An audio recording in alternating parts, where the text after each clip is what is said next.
안녕하세요. Riding on the Korean wave.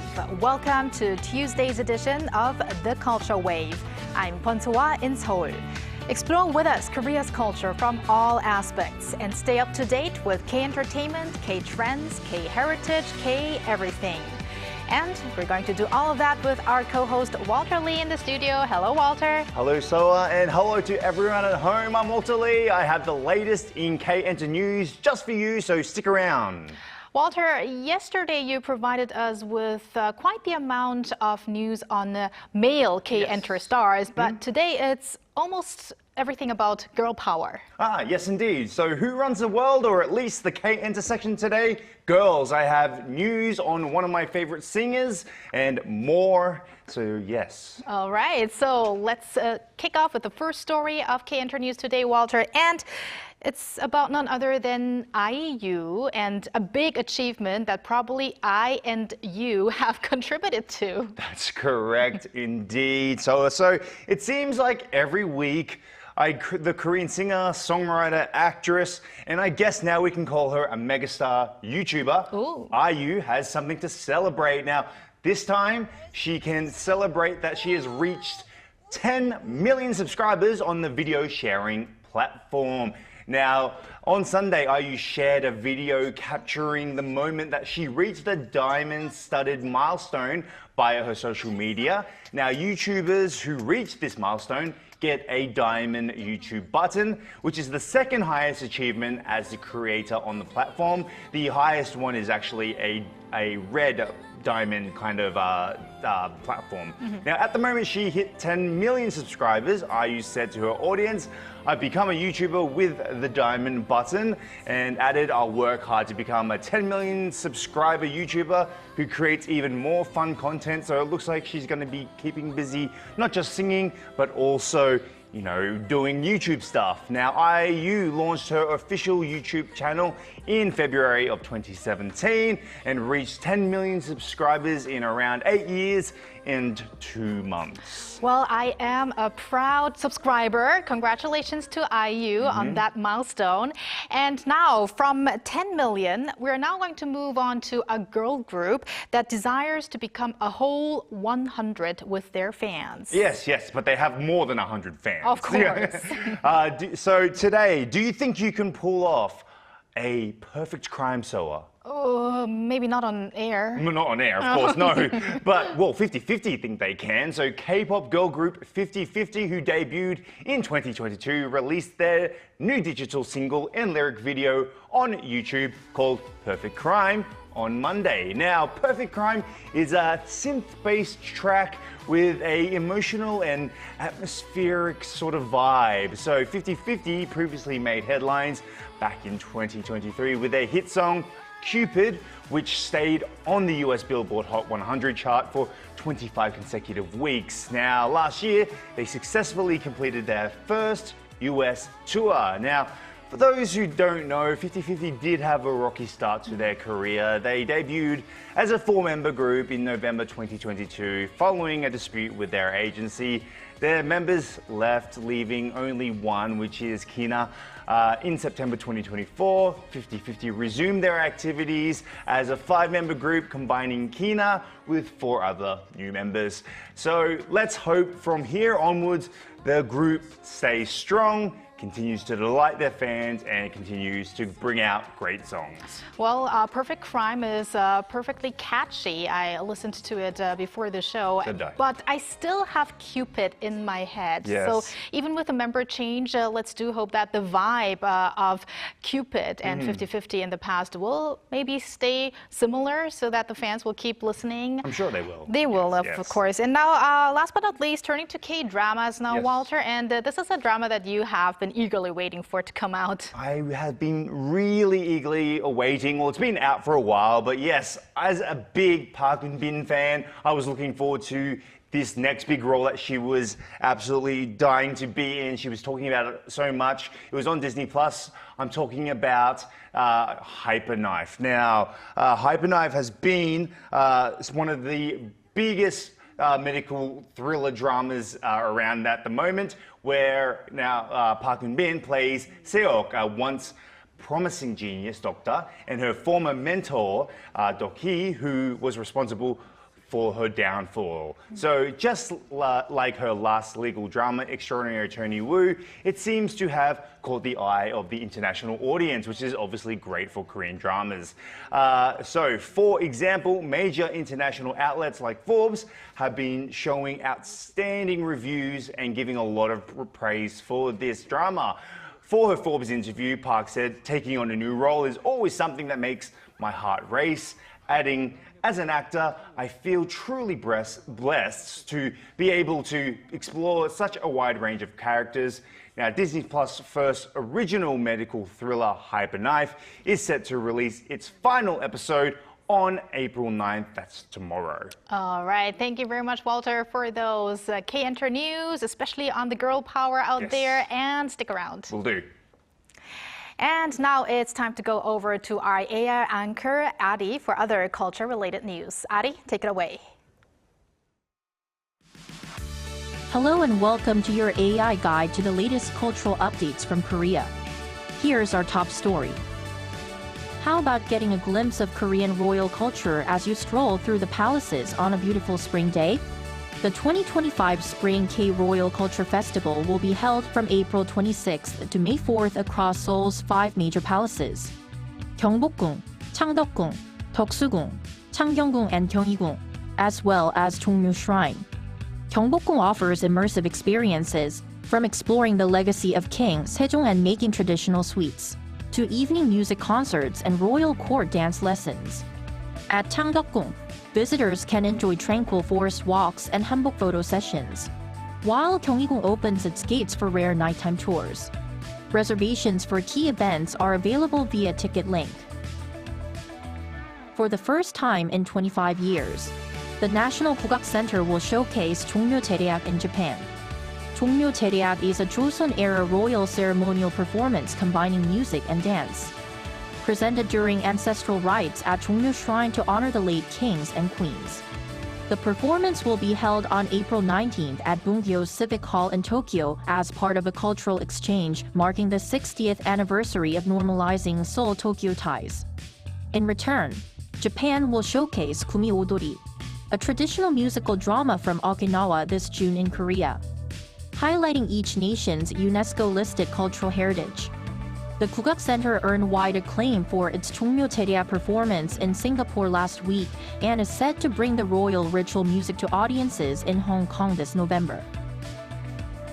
The Kansong Art Museum will open a rare exhibition tomorrow, showcasing Joseon-era paintings and calligraphy rendered on fans. Titled Sonu Pungol, which translates to good friends, wind, and moon. The exhibition features 55 fan artworks carefully curated from the museum's collection. Among them, over 20 pieces will be unveiled to the public for the first time. Highlights include exquisite fan paintings and calligraphy by renowned late Joseon figures such as Chusa Kim Jong-il and Danon Kim Hong-do. The exhibition, the first to be held by the Kansong Art Museum in half a century, runs through May 25th. That's all from me. Stay tuned to the Culture Wave.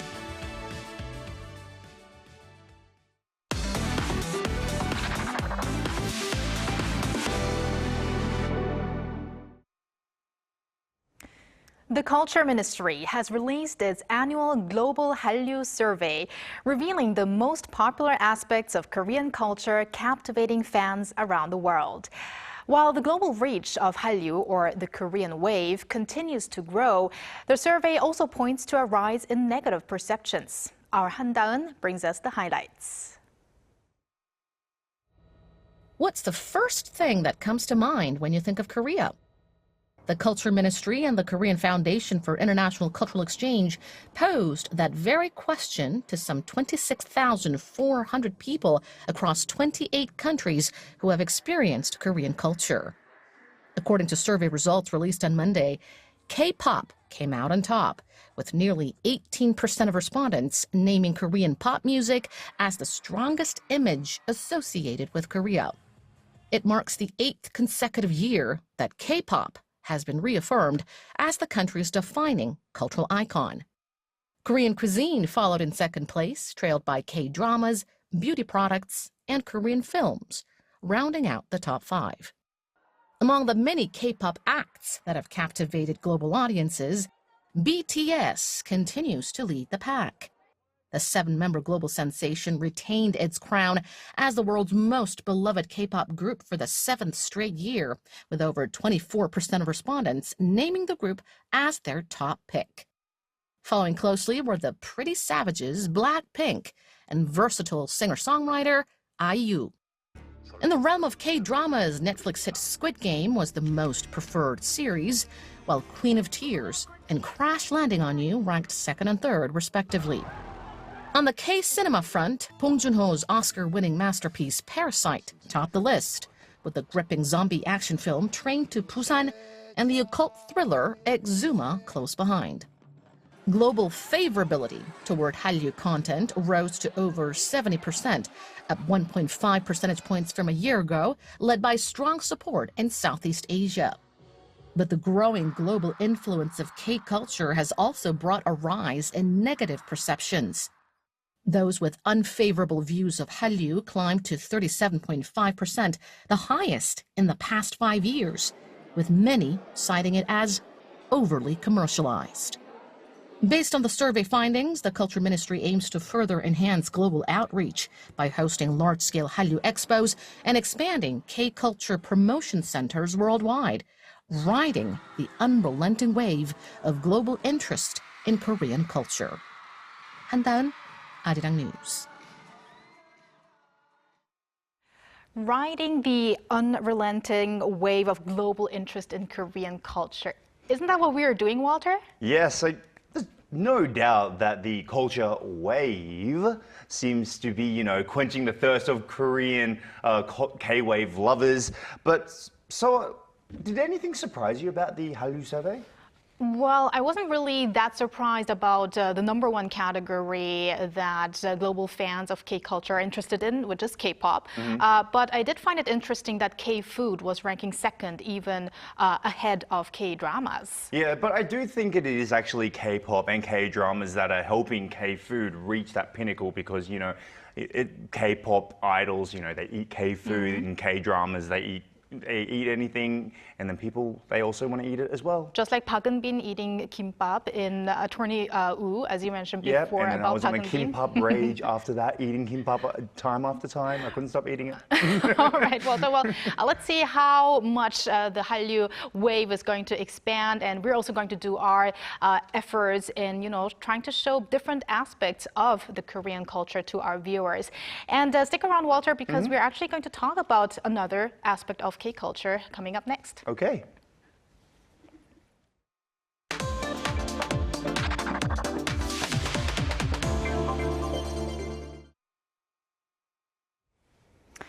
Recently, we reported on the damage to national heritage sites in South Korea caused by the worst wildfires in the country on record. In late March, there was a huge fire in Uiseong-gun County in Gyeongsangbuk-do Province, and fires spread to as far as Gyeongsangnam-do Province and Ulsan. Another fire broke out just this week in the southern county of Hadong, which has now been mostly contained as of this Tuesday. Today, we want to take a deeper look into the value and importance of Korea's cultural heritages and the need to protect them. For that, we're joined online by David Tizard, Professor of Korean Studies at Seoul Women's University and Hanyang University. Hello, Professor Tizard. Hello, Professor. Hello, guys. Great to see you again. Thank you for having me back. Great to see you. Now, Professor Tizard, the massive wildfires in the southern part of South Korea have destroyed or damaged numerous cultural heritage sites. Now, as a scholar of Korean studies, how did you feel when you heard about the destruction of these heritage sites? Obviously, like many other people around the country and outside of Korea as well, I felt a very deep, profound sense of despair, of sadness that these things were disappearing before our eyes. And alongside that, there was also that feeling of helplessness that we knew it was happening. We could see these historical sites disappearing, and yet there was very little that we could do about it as we were faced with this destruction. And as this was playing out, I had that sense that we do spend a lot of time talking about whether Cat's Eye counts as K-pop, whether Mickey 17 is actually any good or not, and, you know, does Woo Young-woo make us want to eat gimbap? All very relevant questions. But when we saw this taking place, it made me realize that there are very strong, important foundations upon which the current Hallyu success sits. And sometimes we might not only forget those foundations, but perhaps more importantly, we might forget the messages and the wisdom that those foundations were meant to provide to us. Yes, I mean, this year has not been very good with, obviously, wildfires. The LA wildfires as well was something that very many people were concerned about. The recent incident was so big that it has probably also hit ordinary people here in Korea, you know, tourists alike. You have many students from overseas, many Hallyu fans. Were there any comments or concerns maybe from some of your students? No, of course there were, and they were a little bit scared, and they were hesitant, and they wanted to know more, and they wanted to learn that Arbor Day used to be a national holiday. We used to go out into the countryside and plant trees in South Korea to try to reforest the country. That stopped in the early 21st century. But what was somewhat saddening to me was how quickly these forest fires and the destruction of the heritage sites was replaced in the consciousness of not just international students, but many people in the country, because we've had the whole political impeachment scandal that's been by necessity drawn out, and it's been a very thorough process, and we can say that that's successfully concluded. But it feels like this story, it raged for a day or two in our consciousness and then disappeared from many news sites, and that was for me quite sad, because it didn't disappear from the locations themselves. And while the public consciousness may have moved on, the actual devastation will take far longer for people to come to terms with in and around those areas in which they live. And also, Professor Trizard, one thing that was especially shocking was that some places like the historic Gounsa temple were completely burnt down, while maybe others, fortunately, were spared from the flames. So could you introduce us maybe to some of the significant places? There are many significant places, and I think what's most interesting for me is that Buddhism was the state religion of South Korea for approximately 1,000 years. We forget that this is sometimes a homogenous, ethnically homogenous nation, so it has lots of people that all are very similar ethnically, but it's multi-religious. So in Korea's history, we have shamanism, Taoism, Buddhism, Confucianism, Christianity, all existing on top of each other. And the people that come to modern South Korea, when they spend their time in Myeongdong and Apgujeong, Gangnam, they might not see any hints of the Buddhism that had such a profound impact on this country. And there's a reason for that, because most of the important temples are found in the South Korean countryside. They're nestled amongst the valleys. The reason is when the Joseon dynasty became the ruling state of the Korean peninsula in 1392, Confucianism became the state ideology. And in 1392, the Confucians said to all the Buddhists, either put on some clothes and do some work, or get out of the capital city, which was not then Seoul, but called Hanyang. And so many of the Buddhist monks in the temples, they were forced to leave the capital city to go out into the countrysides and exist there where they did. And for 500 years, essentially, there weren't really any Buddhist monks in the capital. So they're all out in the countryside, which is kind of beautiful for Buddhism, because it puts you around in nature, and the temples themselves are very much nestled in part of nature. You can be very close but not even see them. However, that means the temples there, they're very much at the whim of nature, and that's why this destruction has happened, and that's why many people coming to Korea might not realize the importance of Buddhism, and that's why they were so sort of devastated by this natural incident. Professor, I do want to stay on the topic of Buddhism, because a UNESCO World Heritage Site, Busoksa Temple, was also threatened by the wildfires. Now, what importance do Korea Buddhist monuments hold to world history and global Buddhist culture, do you think? Yeah, this is really important, because as South Korea is growing, it's looking at its heritage, it's looking what unique elements. Now, I was raised in largely Christian countries in the south of England and Australia, and it was only coming to South Korea and learning about East Asian culture, East Asian folklore and tales that I realized that in East Asia, there's not a concept, for example, of Satan or the devil or a personification of evil like Mephistopheles or Beelzebub. The tradition and cultures here are so very different. And I think that's one of the really unique aspects of Korea and something that it can try to share with the world. Now, Buddhism itself, of course, comes from Nepal, northern India. Prince Siddhartha achieved enlightenment by sitting under a tree. And then that sort of Mahayana version of Buddhism came up through China and down into the Korean peninsula. It's very different from the Buddhism that we find in Southeast Asia, which is Theravadan Buddhism. To say one thing about Buddhism that I find so amazing, if you go to a temple here in South Korea, a Buddhist temple, you will often see 3 big gold Buddhas sat side by side, and what they represent is the Buddha of the past, the Buddha of the present, and the Buddha of the future. Now, the Buddha of the present, that's Prince Siddhartha from Nepal, and he tried to tell us, don't be too attached to anything. Don't let desire draw your life, because that will lead to suffering. However, as good as that was, we still do have painful things in the world. And so Korean Buddhists, like many other Buddhists, they're waiting for the Buddha of the future. They're waiting for somebody, one of us, to open our eyes and realize this is what we're doing wrong, guys. This is what we need to change. And these lessons, they won't come from the clouds or the heavens above, but it will be one of us that says, I've got it. And so the temples around Korea, the Buddhist temples, they're all operating in the hope that it will be one of their people sat there meditating, going away from the perils of life and realize this is what we need to do to make our lives better. It's this thing. And so quite profoundly, Buddhism is not complete yet. And who will complete it? One of us. One of us. Wow, that was so interesting, Professor Tizard, really going even deep into Buddhism as a whole. But I found it also a very good point that you mentioned that people who come to Korea, many of them tourists, for instance, go to the capital, Seoul, and most of the population does live in the metropolitan area. So I believe it is very difficult to actually be aware of that Korean culture is, a lot of it is based on Buddhism. And because we have those temples in the countryside, many of them, this is why maybe it doesn't hit us that much when we see any of the cultural heritage damages. So I do believe it is really important to, think of this one more time, even the deep meaning behind Buddhism and Korea's culture. And I want to ask you a final question, Professor Tizard.